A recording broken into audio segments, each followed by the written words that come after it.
नमस्कार, welcome to accurate yoga. तो दोस्तों आज हम शुरू करेंगे एनटीए नेट जेआरएफ इन योग विषय में 18 जून 2024 को जो हमारा एग्जाम हुआ है योग विषय में, उसमें आज हम पार्ट 5 करेंगे, जिसमें 41 से लेकर के 50 क्वेश्चंस को हम कवर करेंगे। यदि आपने इससे पहले के पीवाईक्यूज नहीं देखे हैं तो आप एक्यूरेट योगा एप्लीकेशन इंस्टॉल कर सकते हैं। उसमें कंप्लीट आपको पीवाईक्यूज मिल जाएंगे, क्योंकि एग्जामिनर जब एग्जाम बनाता है तो वह पीवाईक्यूज को आधार मान करके ही एग्जाम बनाता है। नेक्स्ट, तो पीवाईक्यूज अगर आप अच्छे से कर लेते हैं बेहतरीन तरीके से, तो कोई भी एग्जाम जो है आप अच्छे से क्रैक कर पाते हैं। चलिए शुरू करते हैं। यहां पर प्रश्न दिया गया है 41 नंबर। तो ये प्रश्न तैत्तिरीय उपनिषद के अनुसार है, निम्न तत्वों को पंक्ति या क्रम को बताएं, सीक्वेंस में बताना है आपको। तो ये प्रश्न कोई भी विद्यार्थी, तुक्के वाला प्रश्न नहीं है कि आप एलिमिनेट करें या किसी तरीके से अलग तरीके से करें।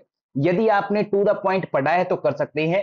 तैत्तिरीय उपनिषद में 171, तैत्तिरीय उपनिषद कृष्ण यजुर्वेद से संबंधित है, कृष्ण यजुर्वेद से संबंधित है। इसमें 3 वल्लियां हैं। पहली वल्ली का नाम है शिक्षा वल्ली, शिक्षा। दूसरी का नाम है ब्रह्मानंद वल्ली, आनंद वल्ली बोल देते हैं इन शॉर्ट। और तीसरी का नाम है भृगु वल्ली, भृगु वल्ली। तो आपसे ये पूछा गया है शिक्षा वल्ली से, 171 नंबर पर है। वहां पर जो दिया गया है उसी के अनुसार आपको उत्तर देना है।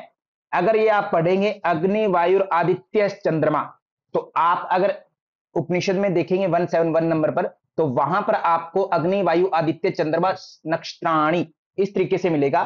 तो यहां पर जहां जो चीज दी गई, जैसे अग्नि को सी बोला गया है, वायु को डी बोला गया है, आदित्य को ए बोला है और चंद्रमा को इन्होंने बी बोला है। समस्त नक्षत्र यानी नक्षत्राणी सारे सारे आगे C D A B E जहां पर भी है वो अपना राइट उत्तर होगा। ऑप्शन नंबर सी जो है हमारा क्लियर दिख रहा है कि राइट आंसर होगा। इसी के साथ में आपको तैत्तिरीय उपनिषद में कहानियां जो है या क्या क्या कंटेंट है वो पता होना चाहिए। जैसे सबसे इंपॉर्टेंट जो है, जो कहीं पर भी नहीं मिलता है, तैत्तिरीय उपनिषद में 5 कोश के बारे में जानकारी मिलती है, वो तैत्तिरीय उपनिषद में ही है। पंचकोश क्या क्या है? सबसे पहले अन्नमय कोश होता है, अन्नमय, फिर प्राणमय होता है, फिर मनोमय होता है,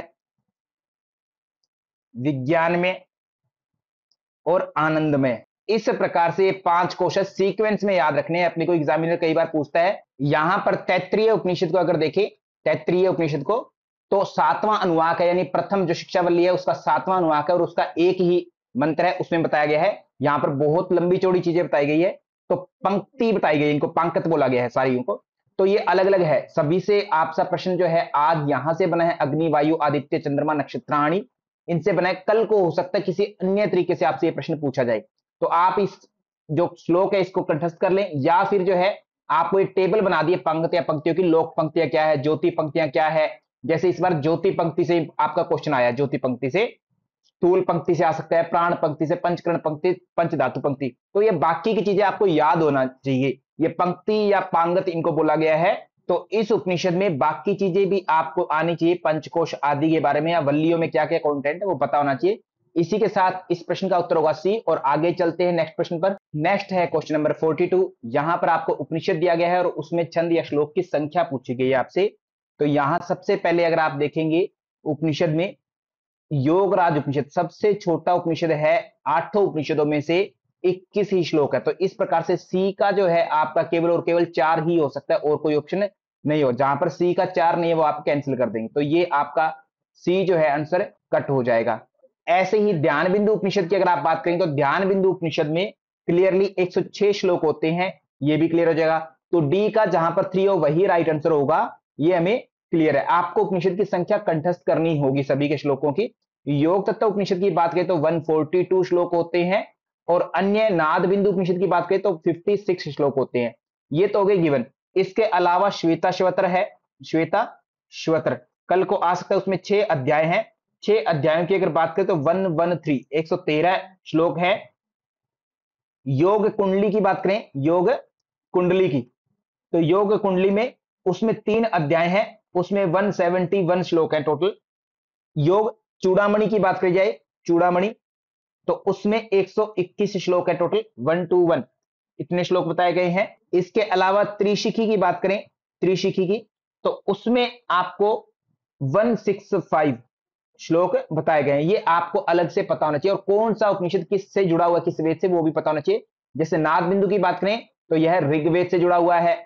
योग तत्व की बात करें तो यह कृष्ण यजुर्वेद से जुड़ा हुआ है, कृष्ण यजुर्वेद से। ध्यान बिंदु भी आपका कृष्ण यजुर्वेद से जुड़ा हुआ है। श्वेताश्वतर भी कृष्ण यजुर्वेद से जुड़ा हुआ है। योग कुंडली भी कृष्ण यजुर्वेद से जुड़ा हुआ है। तो 4 उपनिषद तो आपके कृष्ण से जुड़े हो गए, कृष्ण यजुर्वेद से।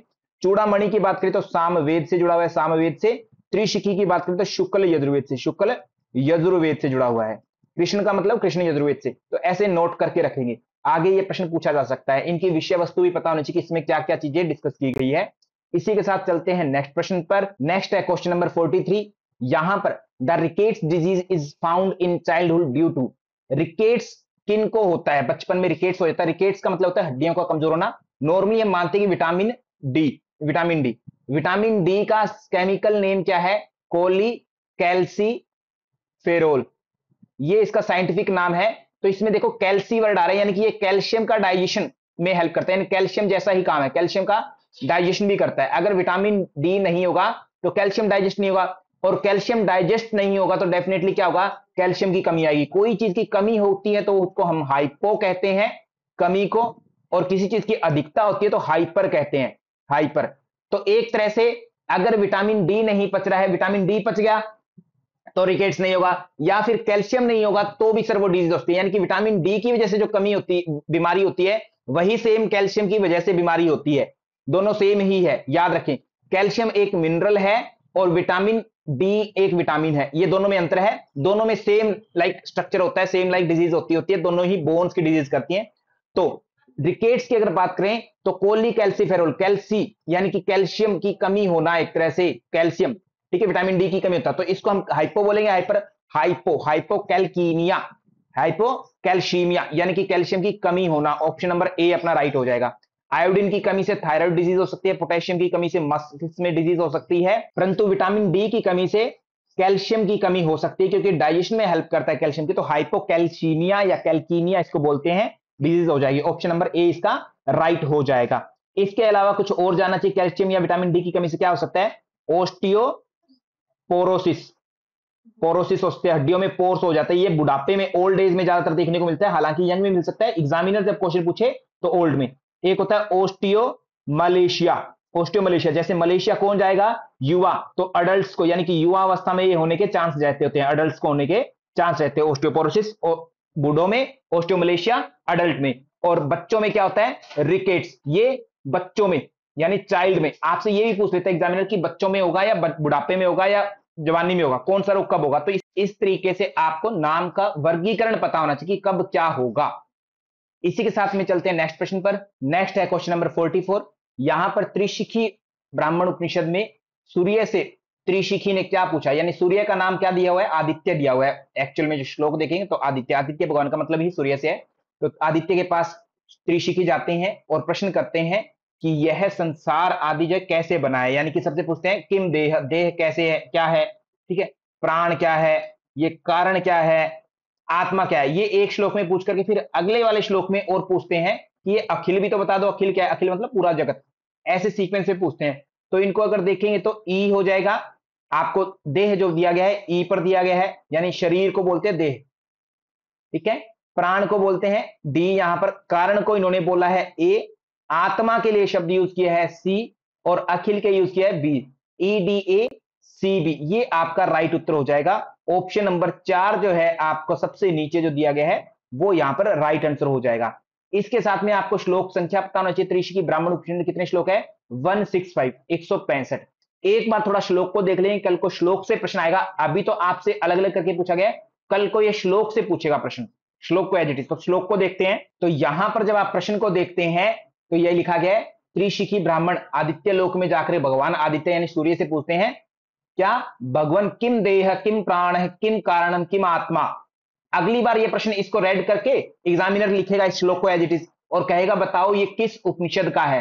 तो त्रिशिखी ब्राह्मण का है। ये प्रश्न पक्का बनेगा, चाहे आपका नेक्स्ट एग्जाम दिसंबर में बने या जून में बने, जून 2025 में कभी भी बने, ये प्रश्न पक्का पूछेगा। श्लोक देकर के आपसे पूछेगा कि ये कहां का है, और फिर आगे थोड़ा सा श्लोक तोड़ करके तद अखिलम किम इति, ये भी थोड़ा सा अगले श्लोक में प्रश्न पूछते हैं। तो ये आपको क्रमशः श्लोक याद रखना है कि ये कहां का प्रश्न है। तो इस प्रकार जब आपका पीवाईक्यूज को आप डेप्थ एनालिसिस कर रहे हैं तो वो क्वेश्चन आया कहां से, उसका मीनिंग क्या है और उसके इर्द गिर्द क्या है वो आपको पता होना चाहिए। इतना पता हो तो आपका नेक्स्ट एग्जाम जो है बहुत ही बढ़िया बेहतरीन तरीके से सफल होने वाले हैं आप उसमें। तो इसी के साथ चलते हैं नेक्स्ट प्रश्न पर। नेक्स्ट है क्वेश्चन नंबर 45। गेरंट संहिता के अनुसार राजयोग की अवस्थाओं को सीक्वेंस में रखना है। तो सबसे पहले जो है एक बार हम गेरंट संहिता को देखेंगे। आपको मैं ये बता देता हूं कि गेरंट संहिता के अलग अलग पब्लिकेशन है, सभी में श्लोक जो है आगे पीछे मिलता है। तो हम श्लोक राइट क्या है रोंग क्या है उसको देखते हैं। यदि आप बिहार स्कूल ऑफ योगा स्वामी निरंजनानंद सरस्वती जी द्वारा जो प्रकाशित पुस्तक है, जो हर जगह चलती है गेरंट संहिता निरंजनानंद जी द्वारा, वो जो है पुस्तक उसमें थोड़ी सी मिस्टेक है कि समाधि जो है श्लोक में ही दिक्कत है, और हालांकि एक्सप्लेनेशन उसकी सही की गई है, आप स्वयं पढ़ेंगे तो देख पाएंगे एक्सप्लेनेशन उसकी सही की है, श्लोक में थोड़ी मिस्टेक है। अदर पब्लिकेशन को देखते हैं तो वहां से हमारा श्लोक क्लियर हो जाता है। ये श्लोक रोंग है, ये जो लिखा हुआ है रोंग है। जैसे यहां पर क्या लिखा है, सांभव्या खेचर्या भ्रामर्या योनि मुद्रा, शांभवी खेचरी भ्रामरी योनि मुद्रा। शांभवी से कहा ध्यान योग, खेचरी से नाद योग बोला और भ्रामरी से रसानंद, ऐसे श्लोक देखने को मिलता है, और योनि मुद्रा से लय सिद्धि।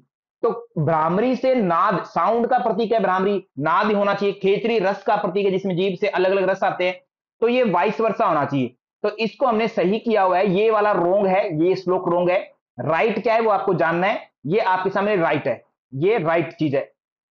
अलग अलग पब्लिकेशन में देखिए तो ये राइट है। तो आपकी पुस्तक में बेशक गलत लिखा है, बट अदर पब्लिकेशन में आप देखेंगे गेरंट संहिता की तो वहां पर बिल्कुल सही मिल जाए कैवल्य धाम आदि में। तो शांभवी कहा ध्यान योग के लिए, भ्रामरी को नाद योग के लिए बताया गया, आप श्लोक देखेंगे। खेचर्या रसानंदम, खेचरी से रस आनंद समाधि, योनि मुद्रा से लय योग समाधि, इष्ट देव से भक्ति योग, और मनोमूर्छा मूर्छा कुंभक। तो ये समाधि का आपको श्लोक जो है कंठस्थ होना चाहिए, सीक्वेंस या अलग अलग आगे पीछे करके पूछते हैं। और ये 6 ही समाधि है, बहुत सारे लोग मानते हैं कि 7 हैं।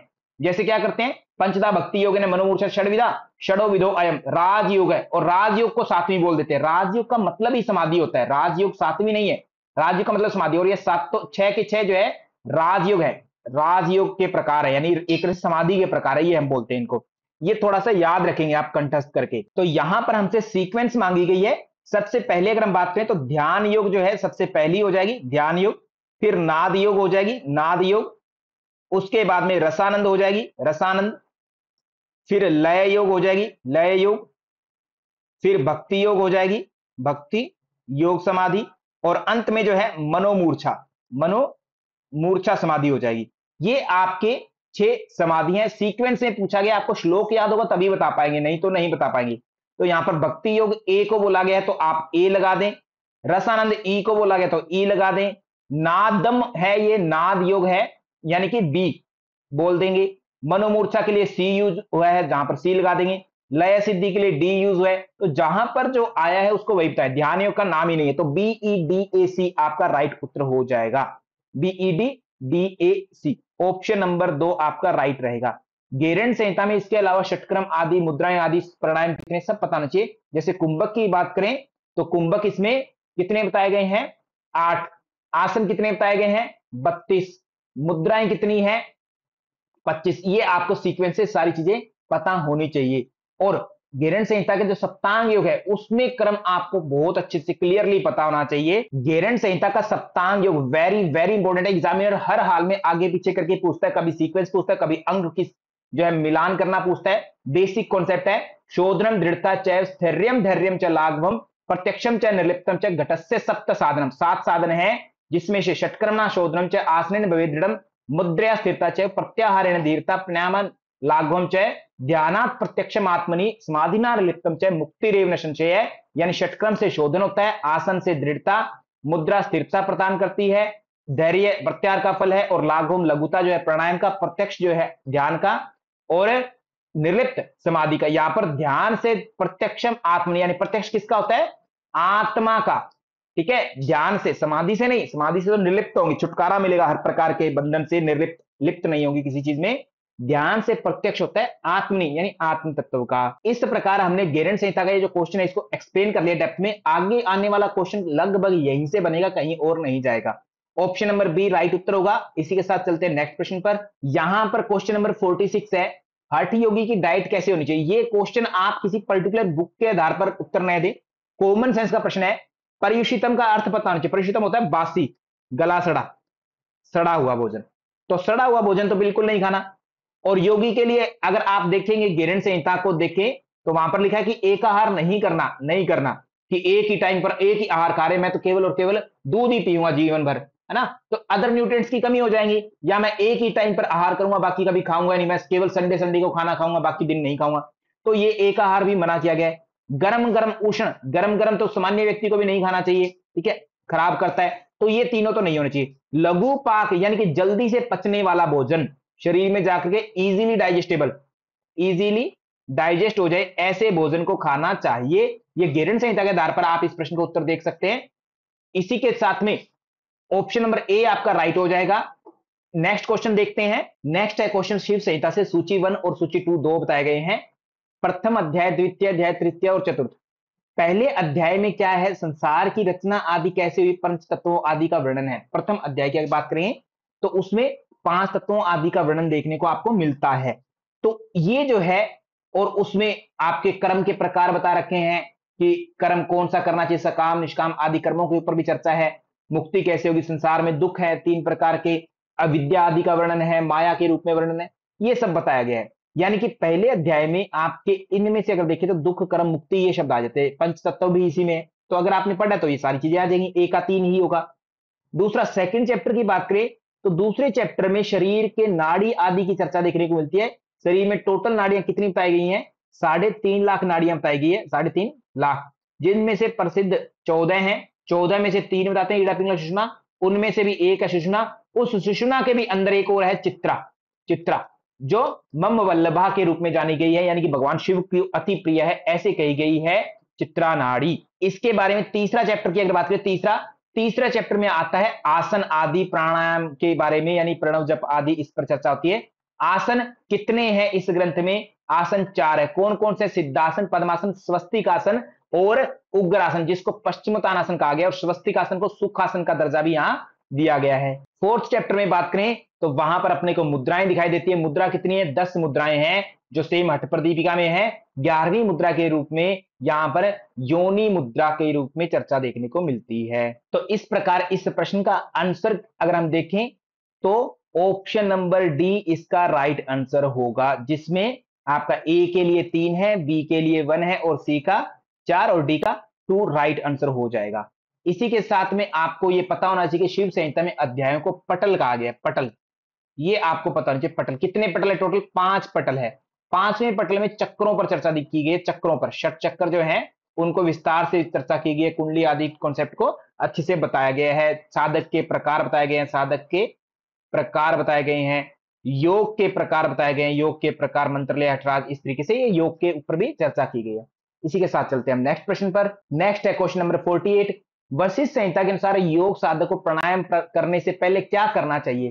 तो सबसे पहले ये कॉमन सेंस का प्रश्न है। आपने अगर प्रश्न पढ़ रखा है तो गैरंट संहिता में आप जानते हैं सगर्भ और निगर्भ, सगर्भ और निगर्भ ये किसके प्रकार है, जो सहित कुंभक है हमारा, 8 में से सहित कुंभक, उसके 2 प्रकार है, सगर्भ और निगर्भ। और इसके अलावा ये कहीं पर भी नहीं मिलते सगर्भ निगर्भ, यानी सगर्भ और निगर्भ तो नहीं होगा। तो इसका मतलब है कि बी जहां पर है वो उत्तर अपना राइट नहीं होगा, बी को एलिमिनेट आप कर देंगे। तो बी जहां है उसको आप हाइड कर देंगे, 50-50 आपके पास में ऑप्शन बच जाएंगी, या तो एसीडी या एसीई। अब देखिए नेक्स्ट, ए में क्या है, औसत मात्रा में पौष्टिक भोजन, मिताहार करना चाहिए, प्राणायाम आदि करने से पहले आहार अच्छे से करना चाहिए, नाड़ियों की शुद्धि डेफिनेटली हो जानी चाहिए, और स्थान और समय का चयन कर लेना चाहिए, बिल्कुल सही है। मन में नारायण की छवि बनाना, नारायण की छवि के लिए ऐसी कोई बात नहीं है, बिल्कुल भी, ये ध्यान के बारे में की गई है, ई वाली बात है। तो ए सी डी आपका राइट उत्तर होगा, इसका ऑप्शन नंबर जो पहला है ए सी डी वो ही राइट उत्तर होगा, ऑप्शन नंबर ए। इसी के साथ में आपको पता होना चाहिए वशिष्ठ संहिता में टोटल 6 अध्याय हैं, 6 अध्याय हैं। अष्टांग योग इसमें माना गया है, अष्टांग योग की चर्चा है। अष्टांग योग को 4 में बांटा गया, 4 पहले को हम बहिरंग कहते हैं, बाहरी अंग, और अंतिम 4 को अंतरंग बोलते हैं। महर्षि पतंजलि जो अष्टांग योग मानते हैं, यम नियम आदि, वही सेम क्रम में यही मानते हैं। इनमें 2 व्यक्ति का संवाद है, ऋषि वशिष्ठ और उनके पुत्र शक्ति। शक्ति अपने पिता से बारंबार प्रश्न पूछते हैं, उनका उत्तर देते हैं। इसी के साथ में चलते हैं नेक्स्ट प्रश्न पर। नेक्स्ट है क्वेश्चन नंबर 45, जहां पर भगवत गीता के अनुसार विषय का सही क्रम, यानी एक तरह से यूनिट वाइज आपको सीक्वेंस में अरेंज करना है। तो भक्ति योग आप सबको पता है कि 12वां अध्याय है। भगवान की विभूतियां का मतलब है कि विभूति योग नाम से जो अध्याय है वो 10वां अध्याय है। श्रद्धा त्रय से श्रद्धा त्रय 17वां अध्याय है। गुण त्रय त्रय और गुण मतलब 14 अध्याय। देवासुर ये 16वां अध्याय है। तो इनको अरेंज करना है, तो 10 12 14 16 और 17 ये हो गया। तो 10 नंबर पर जो चीज है उसको क्या बोला गया, दो। ठीक है, ऐसे अरेंज करते जाएं। ये दो हो गया आपका, यानी जिसको आप बी बोल सकते हैं। ठीक है, बी बोल देंगे। 12 की बात करें तो एक बोला गया है, यानी ए कह सकते हैं आप। ऐसे ही सबको अरेंज कर लेंगे। 17 नंबर पर आपने सी बोला है, गुण तय को आपने 14 यानी कि डी बोला है, और 16 को आपने 5 बोला है यानी कि ई बोला है। तो बी ए डी ई सी जहां पर है वो राइट उत्तर हो जाएगा। बी ए डी ई सी आपका राइट उत्तर होगा। इसके अलावा आपको भगवत गीता महाभारत का अंग कहां है, 25 से 42 अध्याय में। किस पर्व में, भीष्म पर्व। भीष्म पर्व महाभारत का कौन सा पर्व है, छठा पर्व है। उसमें से 25 से 42 अध्याय में भगवत गीता है, जिसमें श्री कृष्ण जी अर्जुन को संवाद देते हैं। इसमें 18 अध्याय हैं और 700 श्लोक है। अलग अलग जगहों पर आपको अलग अलग श्लोक मेंशन मिल जाएंगे, बट इसमें 700 श्लोक है, याद रखिएगा। भगवत गीता में कुरुक्षेत्र के मैदान में दी गई थी। सीक्वेंस में अगर देखें अध्याय, तो पहला अर्जुन विषाद है, दूसरा सांख्य योग है, तीसरा कर्म योग है, चौथा ज्ञान क्रम संन्यास है, पांचवा कर्म संन्यास योग है, छठा आत्म संयम है, और सातवां जो है ज्ञान विज्ञान, आठवां अक्षर ब्रह्म, नौवां राज विद्या राजगुह्य योग, 10वां विभूति योग, 11वां विश्व रूप दर्शन योग और 12वां भक्ति योग। ऐसे ही 13वां जो है क्षेत्र क्षेत्रज्ञ विभाग योग, 14 गुणत्रय विभाग योग, 15वां पैसे पुरुषोत्तम योग, 16वां देवासुर संपदा विभाग योग, 17वां श्रद्धात्रय विभाग योग और 18वां मोक्ष संन्यास योग। ऐसे अध्यायों के नाम आपको क्रमशः पता होना चाहिए, और किस अध्याय में क्या विषय वस्तु है वो पता होना चाहिए। जैसे आत्मा का विशेष रूप से वर्णन जो है सांख्य योग में है, ऐसे ध्यान आदि का वर्णन विशेष रूप से छठे अध्याय आत्म संयम में है, भक्ति का विशेष वर्णन 12वें अध्याय में, गुणों का वर्णन या तो आपको 14वें अध्याय में मिलता है या फिर 17वें अध्याय में डिस्कशन मिलता है दान आदि पर। तो ये छोटी छोटी बातें आपको पता होनी चाहिए। भगवत गीता के लेखक जब आपसे पूछा जाए तो कृष्ण जी नहीं है, वेद व्यास जी हैं, जिन्होंने महाभारत की रचना की है। वही तो सर गीता जी की रचना करें, क्योंकि गीता है ही महाभारत से लिया गया। तो ये छोटी सी बात ध्यान रखेंगे। तो इस प्रकार से इस प्रश्न की अगर हम बात करें तो हमारा राइट उत्तर ऑप्शन नंबर बी रहेगा। नेक्स्ट है क्वेश्चन नंबर 50। तो ऐसे प्रश्न मैंने बार बार बताया कि सर्वोत्कृष्ट मानव चेतना जिसमें कोई रेफरेंस न हो, और आपका रेफरेंस किसी भी एंशिएंट टेक्स्ट से हो। जैसे ये रेफरेंस अगर बात करें तो योग सूत्र का जो भाष्य है, व्यास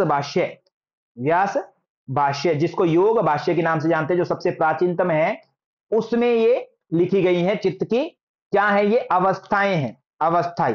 सीक्वेंस में अगर बात करें तो सबसे पहले क्षिप्त, मूढ़, विक्षिप्त, फिर एकाग्र और निरुद्ध। यानी समाधि की सबसे हायर स्टेट की अगर बात करें तो निरुद्ध को माना गया सबसे ऊपर।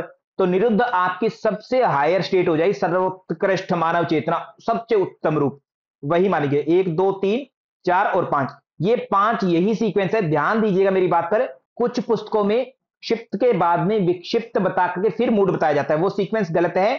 व्यास जी की अगर हम बात करें तो उन्होंने डायरेक्टली इसको सीक्वेंस में ऐसे ही बताया, क्षिप्त, मूड, विक्षिप्त, एकाग्र, निरुद्ध। यही सीक्वेंस आपकी याद होनी है, यही रखनी है, यही एग्जाम में आएगी। तो निरुद्ध सबसे हायर स्टेट है इनमें दी हुई स्टेट में, तो आपका ऑप्शन नंबर सी राइट रहेगा। तो इस प्रकार हमारा पार्ट 5 कंप्लीट होता है, जिसमें हमने 41 से लेकर के 50 क्वेश्चंस को कंप्लीट कर लिया है। यदि आप नेट जेआरएफ के लिए अपने कंप्लीट सिलेबस से तैयारी करना चाहते हैं सिस्टमेटिकली, तो आप एक्यूरेट योगा एप्लीकेशन इंस्टॉल करके अपना आज से ही सिस्टमेटिकली स्टडी स्टार्ट कर सकते हैं, ताकि आपका नेट और जेआरएफ की जर्नी टू द पॉइंट हो, बिल्कुल इजी रहे। थैंक यू टू ऑल, धन्यवाद आप सभी का, थैंक यू सो मच।